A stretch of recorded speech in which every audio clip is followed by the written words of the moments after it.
So you have the template, and now the next question is, should you apply plugins in the template or not? And if so, which plugins should you insert, where, how, and why?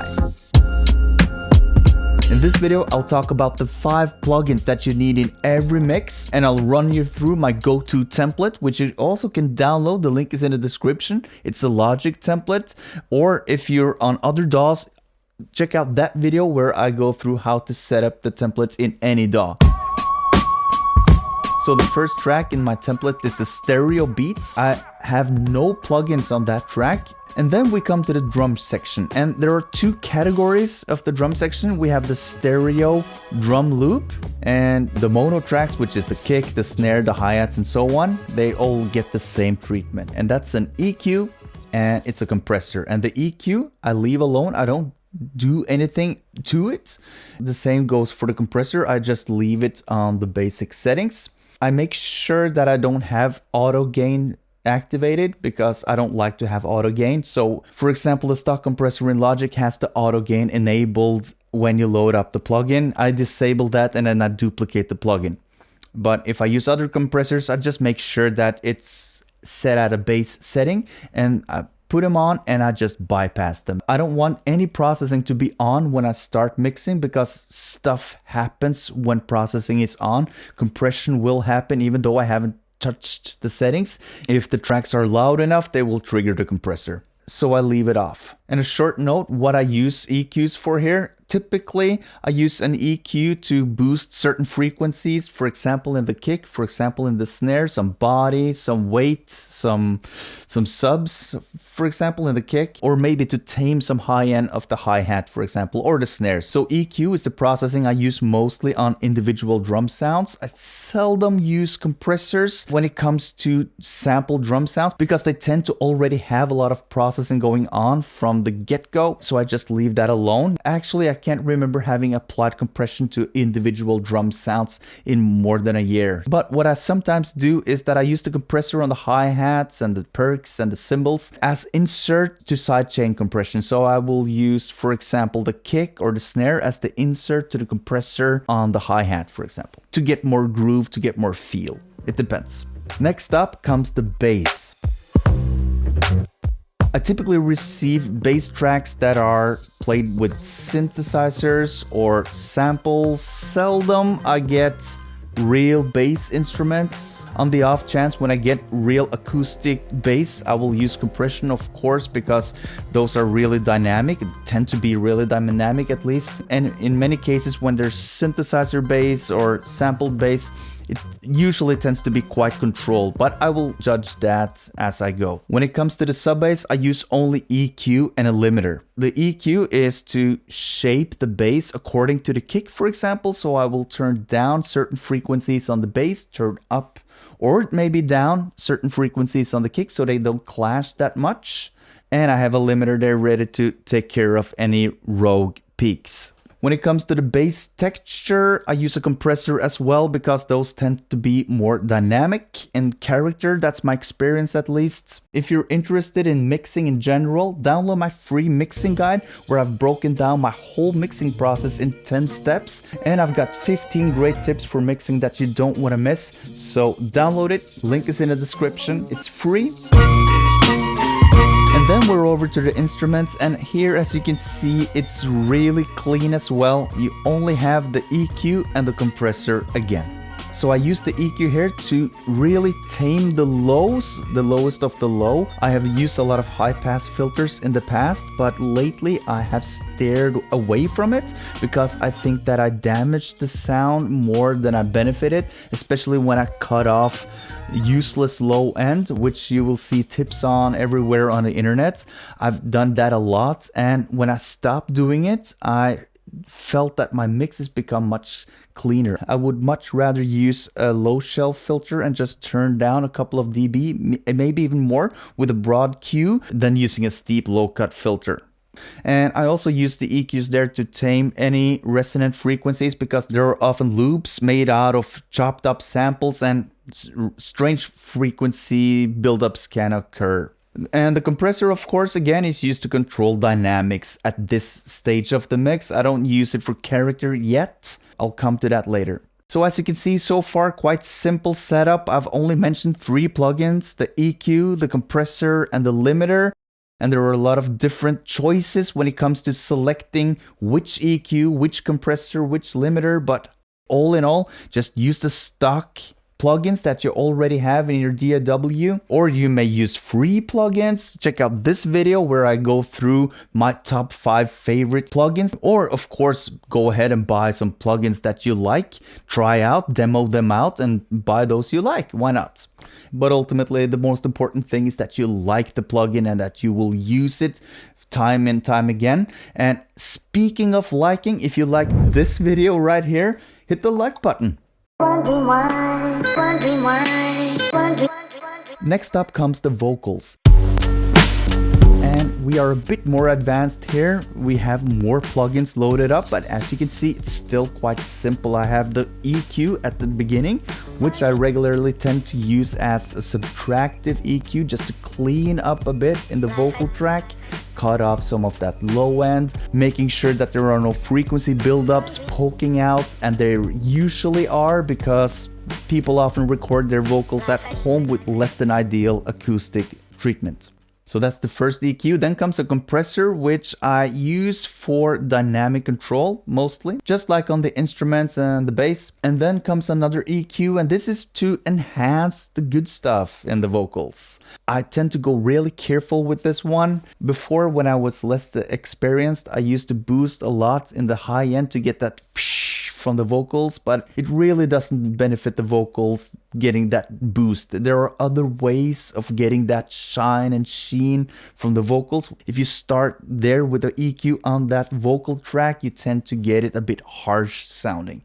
But again, it really depends on the performance and the tone of voice and where the resonant frequency lives and all that stuff. But to get those high quality modern vocals, you really need some more advanced tools in my opinion. But of course you can pull off a quite decent vocal mix using only the simple stock plugins. So that's the EQ. It's an EQ for character. I would tend to use the Pultec emulation in Logic, or maybe the Neve emulation, or whichever EQ plugin that I have available. A free plugin is the Blindfold EQ, which I really like. It has some sweet character and it's free. And all that sweet EQ-ness is going into another compressor. And this compressor, I also like to have it more analog, vintage style type of compressor, maybe an LA2A or a Tube Tech or something nice, maybe a 1176, depends on the source material. If there's fast rapping going on, I tend to use the 1176. If there's more singing or slow vibes, LA2A is the best bet. And then finally, I use a limiter to limit the peaks on the vocals. Vocals are the most dynamic of audio tracks that I mix, at least. You know, you could have piano, cello, those could be really dynamic too, but I don't mix acoustic instruments that often, being a hip-hop producer. And if you want to, share with me in the comments, what's your vocal chain? What's your preferred way of mixing vocals? I would love to know, and I would love you to share. Next up comes a couple of plugins that are essential in your mixing, and that's the reverb and the delay. I like to use the chroma verb in Logic, and I just use the stereo delay in Logic. Those are stock plugins, and in your DAW you certainly have both reverbs and delays. And you can also download some free ones, or of course run along and buy some paid stuff, such as the Valhalla Vintage Verb, maybe the Soundtoys Echo Boy, maybe the Baby Audio Crystalline. And I've really started to enjoy the Baby Audio Comeback Kit, which is the delay plugin from Baby Audio. So there are a lot of worthy contenders out there, and exploring those third-party plugins, it's a joy, but it's also hard on the wallet. So be careful, make sure you demo them if you want them, and don't buy them on impulse. The stock plugins in your DAW is really good, no matter what DAW you use. Those are really good, I've come to find out. Of course, long after I've spent a couple of thousand on plugins. Anyways, as you can see in this chain here, we have all the Send EFX. And here I have an EQ on every track. I use this EQ to roll off, and here I use the high pass and the low pass filters. I roll off the low end and I roll off the high end, and I make sure to have the reverb and the delay only affect certain frequencies in the mid-range most of the time. And then comes the reverb, of course, again bypassed as with all the plugins, but here I will open the plugin and I will do adjustments according to what the Send EFX track demands. So for example, the snare verb, I used to have it short to medium decay, some pre-delay, 40 to 80 milliseconds, more or less, give or take. And the same goes for the verb medium, the verb long, then I have a longer decay time. And on the delay plugins, I use the half notes and the quarter notes and the eighth notes according to the tracks. That way it's all said and done. And I also make sure that these reverb and delay plugins are set to 100% wet so that only the wetness is affected. And after the Send EFX, after the reverbs and the delays, I have a compressor on each and every track. The reason for this is I like to control the dynamics of the effect, the Send effect. For example, I like to control the reverb. I don't want anything poking out.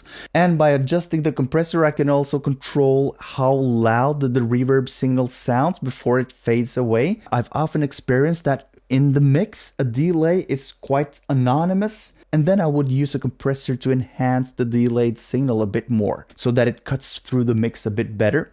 I can also use the compressors as sidechain compressors. So for example, I can have a lead vocal track that I send to a reverb track.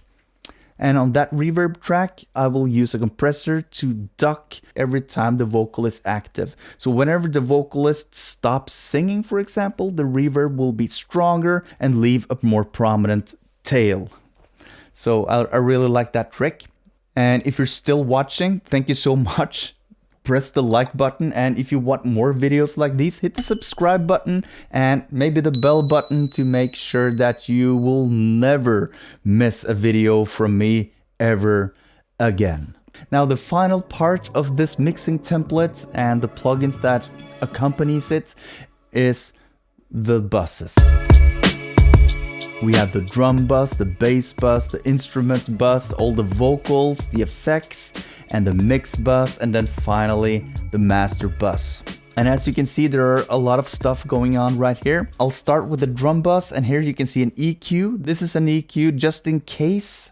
I seldom use it. Then comes a compressor, which I use as a bus compressor for the drums. Only slight gain reduction maybe. Maximum a decibel of gain reduction. I don't like to compress the drums too much. But after that comes a clipper, and here I like to go wilder. So this is a saturation plugin. Sometimes I use the decapitator from Soundtoys for this, but oftentimes just a bit crusher plugin that comes stock with Logic Pro. And I know that every other DAW have access to some sort of saturation or clipping or distortion or bit crushing. So whatever you like to use, put that on the drum bus and clip those drum transients like there's no tomorrow. I usually clip them about 3 to 4 decibels, maybe even more. It really depends on the power of the transients. I don't want to kill the transients, but I have experienced that when using a clipper, I retain the transients and yet get more headroom and volume out of the track. Finally, there's a limiter just to limit the peaks. It's just there for protection. Then I have the bass bus, an EQ, a compressor for dynamics, and then another compressor for sidechaining to just quickly sidechain the kick to the bass so that whenever the kick hits, the bass is being ducked a bit in volume. And finally, a limiter right there as well. And the same goes for the instrument tracks. I like to have an EQ and a compressor just in case. I seldom use them. But when it comes to the sidechain compression, I like to use that from time to time on both kick and snare. So then I will duplicate that sidechain compressor twice. So I will get 2 of them, and one for the kick and one for the snare. So when you have the kick, snare, and those will just... the instrument tracks or the samples, the loops, the synths, all the instruments will duck to the beats, and that's a nice effect. But not much, maybe by a decibel or 2 or 3. Then come the lead Vox bus and the backing bus, the vocals. Simple and plain, an EQ, a compressor. I seldom use them, but they're just there if I need them. And then finally, I have the limiter on the both, especially on the backing vocal bus.